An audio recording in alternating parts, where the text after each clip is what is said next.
Assalamualaikum. Okey. Sebelum kita mula, hari ini saya nak tanya satu soalan. Kenapa sebuah negara boleh menjadi sangat maju dan berpengaruh di dunia ni? Contohnya macam Amerika Syarikat, China, Rusia, Iran, Japan, Germany, Norway dan lain-lain. So, ramai orang cakap negara-negara maju.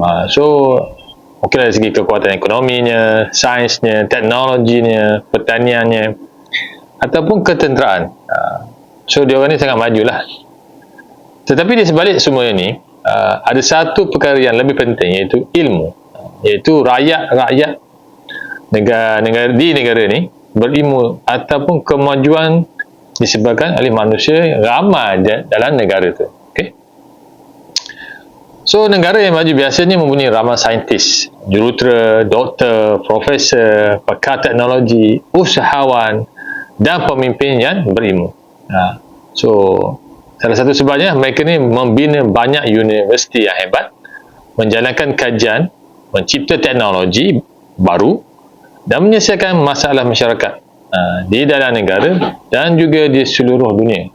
Contoh yang terdekat yang baru-baru ni kes COVID tahun 2019 kan. So, mereka lah di antara negara-negara yang mempelopori dalam kes-kes menyelesaikan masalah ni. Sekarang ni orang sibuk pasal EV, electrical vehicle. Contohnya ada Tesla, ada BYD. So, teknologi ni dia tak perlu lagi petrol dan secara tak langsung dapat kurangkan pencemaran udara. Okay? So, mereka ni, negara-negara maju ni sangat menghargai bakat ataupun talent lah orang-orang yang bijak di seluruh dunia. Tak kira lah apa jenis bangsa pun dan agama.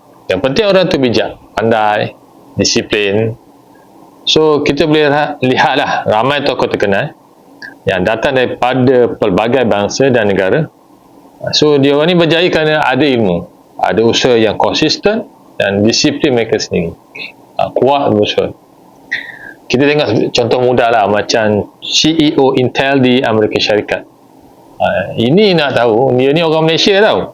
Lahir di Muar, Johor pada tahun 1959. Orang Johor, orang Muar.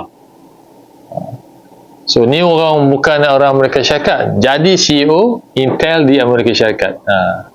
Ini orang Malaysia, orang Muar, orang Muar. So, nama beliau ni ialah Lip Bo Tan. Beliau beliau dilantik sebagai CEO Intel pada Mac 2025 dan membina kejayaan antarabangsa. Dan kalau kita tengok dia punya background dia, latar belakang akademik ni sangat kuat lah. Dia ada ijazah fizik, sarjana dalam kejuruteraan nuklear daripada MIT bro. Dan MBA dari University of San Francisco. Okay. Itu kes yang pertama. So, tengok kes yang kedua, iaitu CEO Google, iaitu Pichai Sundar, adalah seorang genius teknologi daripada India. Dia pun bukan rakyat Amerika Syarikat, tapi dia menjadi CEO gergasi dunia, iaitu Google. Google. Siapa tak kenal Google?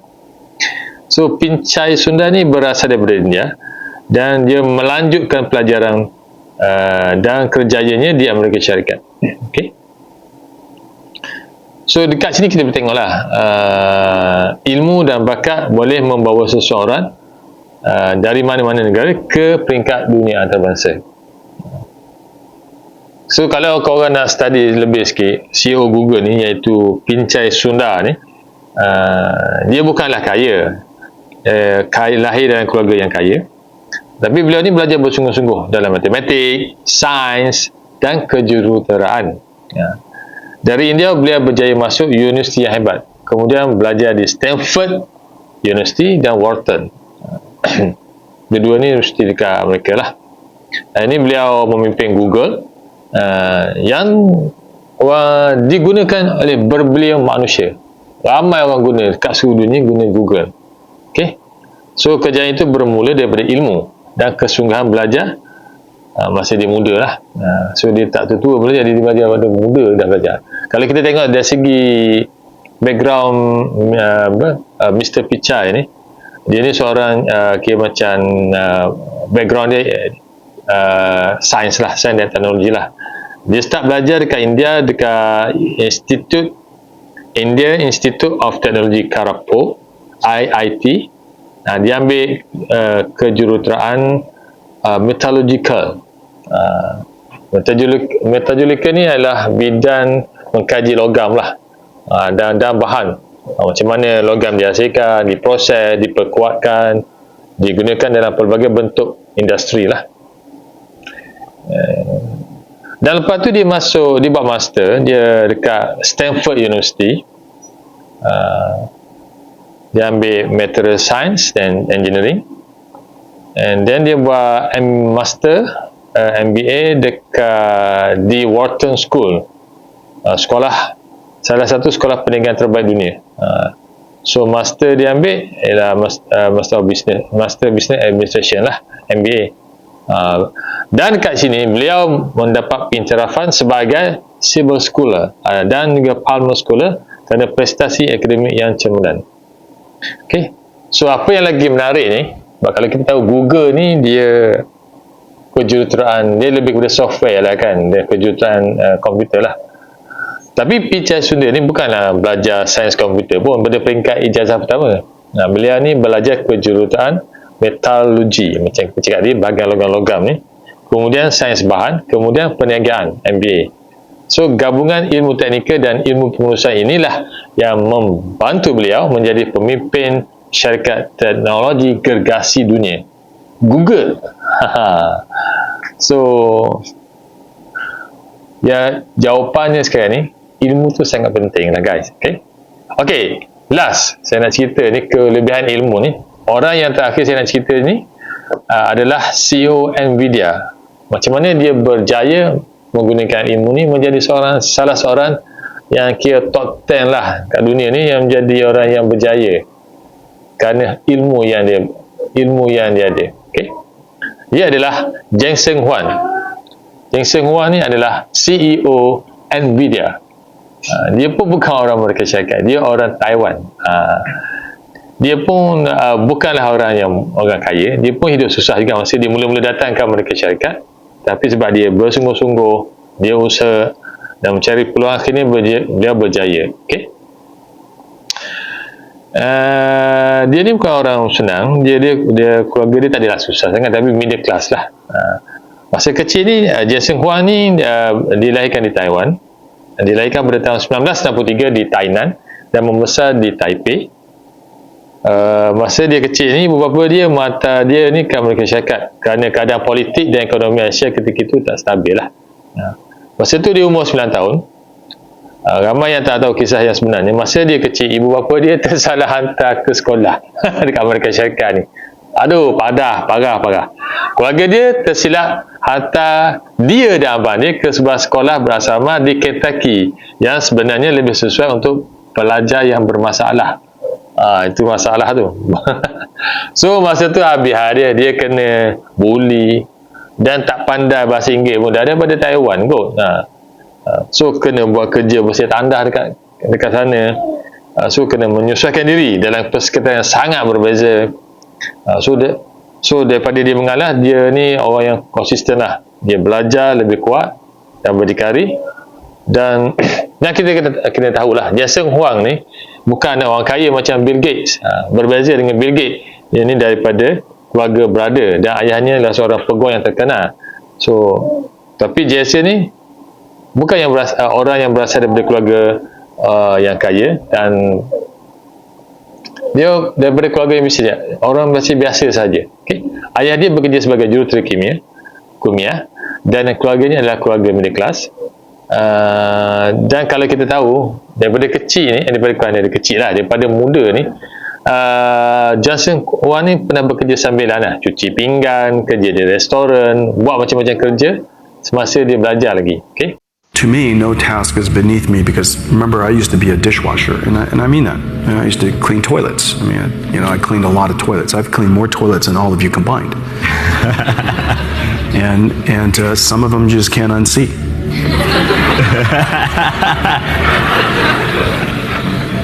I don't know what to tell you, That's life. Tapi beliau ni sangat minat dalam kejuruteraan. So dia belajar di Oregon State University dalam kejuruteraan elektrik dan sambung pengajian di sarjana di Stanford University. Okay? So sebelum dia tubuh Nvidia ni, dia bekerja di AMD, okay? Dan juga di LSI Logic. So daripada sinilah dia mula belajar tentang chip komputer. Okay? Lepas tu dia tubuhkan Nvidia pada tahun 1993 ketika berumur 30 tahun.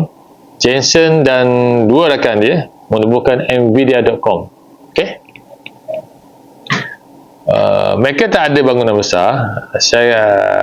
Malah idea syarikat tu pun dibincangkan di sebuah restoran makanan segera je sambil minum kopi. So benda ni basic-basic je. Dan ramai tak tahu sebenarnya Nvidia ni pernah hampir bankrupt. Dia tak terus berjaya. Sebab beberapa tahun pertama dia mengalami zaman kesukaran. Wang syarikat hampir habis. The company was running out of money. I was in a contract with Sega, and I owed them this game console. And if that contract would have been canceled, we'd be dead. We would have vaporized instantly. Whew. And so I went to Japan and I explained to the CEO of Sega, Iri Majiri, really great man. I said, listen, I've got some bad news for you. And the technology that we promised you doesn't work. And second, we shouldn't finish your contract because we'd waste all your money and you would have something that doesn't work. And I recommend you find another partner to build your game console. Whoa. And so I'm terribly sorry that we've set you back. And third, even though I'm asking you to let me out of the contract, I still need the money. Because if you didn't give me the money, we'd vaporize overnight. And so I explained it to him humbly, honestly. I gave him the background. I explained to him why the technology doesn't work, why we thought it was going to work, why it doesn't work. And I asked him to convert the last $5 million to complete the contract, to give us that money as an investment instead. And he said, but it's very likely your company will go out of business, even with my investment. And it was completely true. And here's a pile of competitors doing it right. What are the chances that giving NVIDIA $5 million? 0%. You do the math, it's 0%. $5 million was an amount of money to Sega at the time. I told him that if you invested that $5 million in us, it is most likely to be lost. But if you didn't invest that money, we'd be out of business. He went off and thought about it for a couple of days and came back and said, we'll do it. Wow. Produk mula-mula tak laku pun. Ramai pelabur ragu-ragu nak invest. Okay? So Jensen sendiri pernah berkata mereka hanya ada wang untuk bertahan beberapa bulan saja. Kalau satu produk gagal masa tu, Nvidia confirm tutup. Okay? So nasib, tapi dia orang ni tak, Jensen Huang ni dia determination dia kuat lah. Nasib dia berubah apabila industri permainan komputer berkembang. Kad grafik Nvidia mula mendapat sambutan. Ini gamers lah. Okay? So kemudian syarikat itu berkembang bila datanya AI, data center, superkomputer dan kereta autonomi, atau kita panggil, masa kita panggil apa? Autonomous car. Okay? So hari ini chip Nvidia menjadi antara komponen paling penting dalam revolusi AI dunia. So pengajaran dari Jensen Huang ni apa yang menarik, sebab dia ni bukan jenis semata-mata, tetapi dia ni kalau kita belajar, dia ni berhijrah sebagai budak imigran, umur 9 tahun berhijrah daripada Taiwan ke Amerika, belajar bahasa baru, pernah dibuli, pernah bekerja biasa untuk cara hidup, syarikat hampir bankrupt, tapi dia boleh bertahan selama 30 tahun sebelum menjadi antara orang terkaya di dunia. Sebab tu ramai usahawan suka kisah hidup Jensen Huang ni. Dia bukan terus dilahirkan dalam kemewahan teknologi.